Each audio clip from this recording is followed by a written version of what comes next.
This is Race for the Roster, where Stephen Caldwell has the weekly task of predicting Canada's World Cup squad, as well as their starting 11 for the opening game next summer. So let's start by looking at the current projection. The 26 for 26 Stephen has representing Canada next summer. 4 spots still up for grabs, and some of the players fighting for a spot in the starting 11 found new homes this week.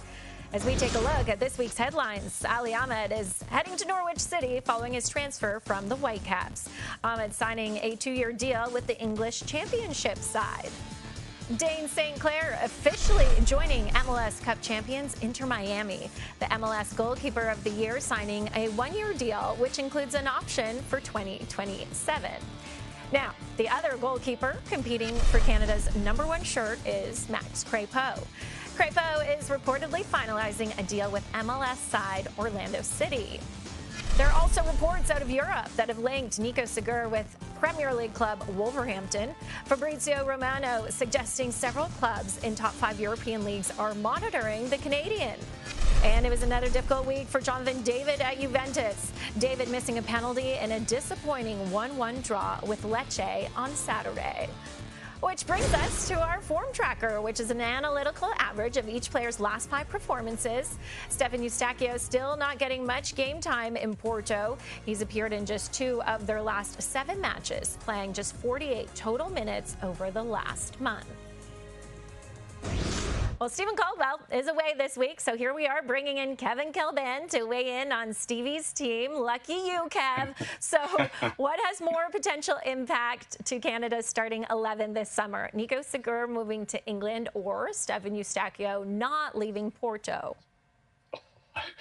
It's a very good question, actually, Sarah, when you think about it, because I think both will have repercussions elsewhere with whatever's going to happen. I think, first off, with Eustaquio, you're looking at him and you think he simply has to go. He's virtually no game time across the course of this season, so he's got to get playing before the World Cup comes around. And I think he's also got to be rewarded, Sarah, with a contract, a longer contract. That's the thing that I'm sure that he'll be looking for. He won't be one of the high earners there at Porto, so wherever he leaves, it's got to be a long-term deal for him permanently. Whereas Sigur, this is the big thing for him now. I think if he were to move to Wolves and he were to get that move and play 10, 15 Premier League games before the end of the season, he's playing at a better level than arguably probably all the back four aside of Alphonso Davies. So I think you can look at him and say, realistically, that could be a change. So I'll be putting more pressure on Stevie Caldwell in the next few weeks if those two, or if Eustaquio first of all moves, but more so if Sigur does eventually move to the Premier League, if that move comes about for him. Okay, Kev, I'll back you up on that. And as for Eustaquio, of course, he's going to be hoping for more playing time in 2026 because his last goal involvement for Porto was over a full year ago.